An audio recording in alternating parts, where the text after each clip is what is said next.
Assalamu alaikum friends, hope you are doing good. Welcome to our last series. Today I am here to deliver the lecture on Section 22 the Partnership Act 1932 Holding Out.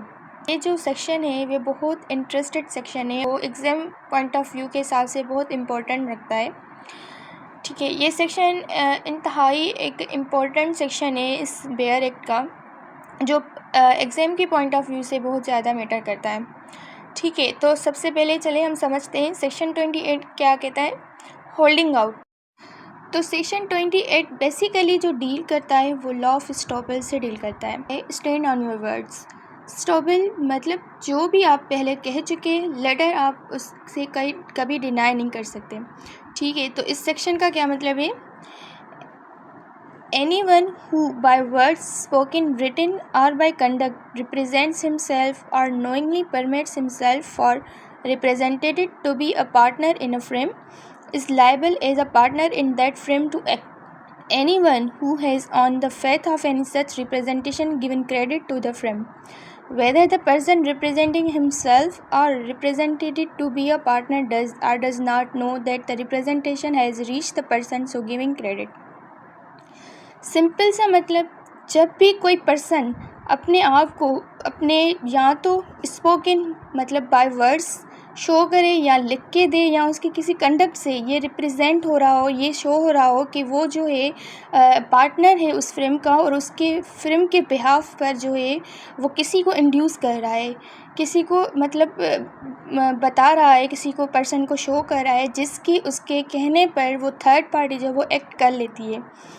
लेकिन third party के knowledge में ये चीज़ नहीं होती कि ये जो partner है, ये जो पर्सन है वो फिल्म का पार्टनर है या नहीं, लेकिन उसके जो वर्ड्स, उसकी जो राइटिंग फॉर्म होगी या जो उसकी जो कंडक्ट होगी वो ये शो कर रही होगी कि वो जो है इस पार्टनर है उस फिल्म का और वो उस फिल्म के बिहाफ पर जो है वो इंड्यूस कर रहा है, कह रहा है। तो third party on good faith, ठीक है, मतलब उसकी जो रिप्रेजेंटेशन है उस पर बिलीव करके वो एक्ट कर लेता है।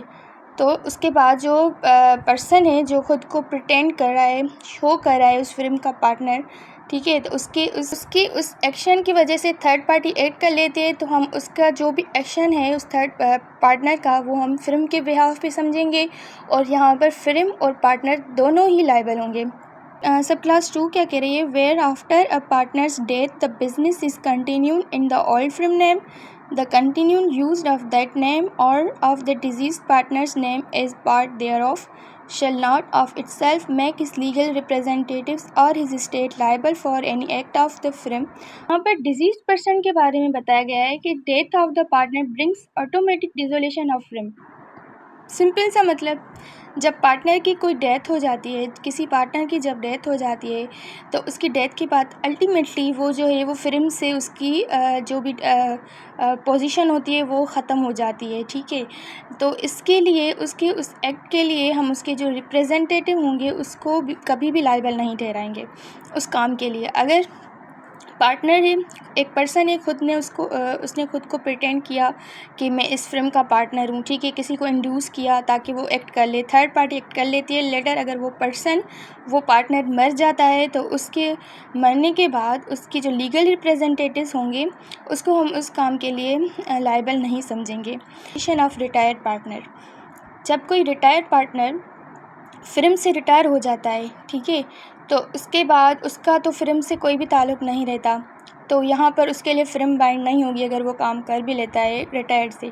लेकिन यहाँ पर एक चीज़ नोट करनी है कि जब थर्ड पार्टी के साथ वो डीलिंग कर रहे हैं, फिल्म कर रही है या वो पार्टनर कर रहा है, तो यहाँ पर अगर वो पार्टनर फिल्म से रिटायर हो चुका है तो वो पार्टनर क्या करेगा, सबसे पहले अपनी एक नोटिस देगा। ठीक है, या तो वो पार्टनर खुद नोटिस देगा पब्लिक के लिए, या तो वो जो फिल्म है वो जो है नोटिस देगी, बताएगी कि ये जो पार्टनर है वो अब रिटायर हो चुका है, अब वो फिल्म का मेंबर नहीं रहा, तो काइंडली वो जो है फिल्म के बिहाफ पर कोई भी वर्क नहीं कर सकता। जब ये चीज़ नोटिस में आ जाती है थर्ड पार्टी को, तो उसके लिए थर्ड पार्टी अगर एक्ट कर भी रही है तो यहाँ पर फिल्म या पार्टनर लायबल नहीं होगा। लेकिन अगर वो नोटिस नहीं करते, वो इन्फॉर्म नहीं करते पार्टनर के रिटायरमेंट के लिए, नोटिस अगर नहीं दिया जाता और थर्ड पार्टी एक्ट कर लेती, तो यहाँ पर भी फिल्म और जो पार्टनर है वो दोनों ही लायबल होंगे। अब अब इसके अलावा ये चीज़ बता रहे हैं कि स्लीपिंग पार्टनर कौन होते हैं? जो इनएक्टिव होते हैं। पार्टनर तो होते हैं लेकिन एक्टिव नहीं होते बिजनेस में, तो उसको नोटिस देने की कोई ज़रूरत नहीं है। अगर वो एक नोटिस नहीं भी दे रहा तो उसके लिए कोई भी जो है ना इशू नहीं होता, ठीक है। उसको ज़रूरी नहीं है नोटिस देने के लिए। तो ये 4 चीज़ें हमें बताई गई हैं। फर्स्ट ऑफ ऑल कि जो भी पर्सन होगा खुद को रिप्रेजेंट कर रहा है फ़िल्म के बिहाफ़ पर, भले वो उसका पार्टनर ना हो लेकिन इसे शो कर रहा है, तो यहाँ पर उस पार्टनर को जो है हम फ़िल्म के लिए लायबल समझेंगे और फिर फ़िल्म भी थर्ड पार्टी के लिए लायबल होगी जिसकी उस पे टेंड करने की वजह से थर्ड पार्टी ने कोई एक्ट किया हो। या तो अगर वो पर्सन रिटायर हो चुका है तब वो नोटिस देगा पब्लिक के लिए, या तो फ़िल्म देगी या वो पार्टनर देगा कि मैं जो है अब इस फ़िल्म का हिस्सा नहीं रहा, तो ठीक है। अगर वो नहीं देता और उस कंडक्ट की वजह से थर्ड पार्टी एक्ट कर लेती है तो यहाँ पर दोनों फ़िल्म और जो पार्टनर है वो लायबल होगा। उसके अलावा जो डेथ हो गई, अगर उस पार्टनर की डेथ हो जाती है तो उसके लिए हम उसके थर्ड पार्टी को जो उसके रिप्रेजेंटेटिव होंगे वो लायबल नहीं होंगे। और रिटायर्ड पार्टनर की भी मैंने आपको पोजीशन समझा लिया। होप आप लोगों को ये सेक्शन समझ आ जाएगा। Thanks for watching. अल्लाह हाफिज़।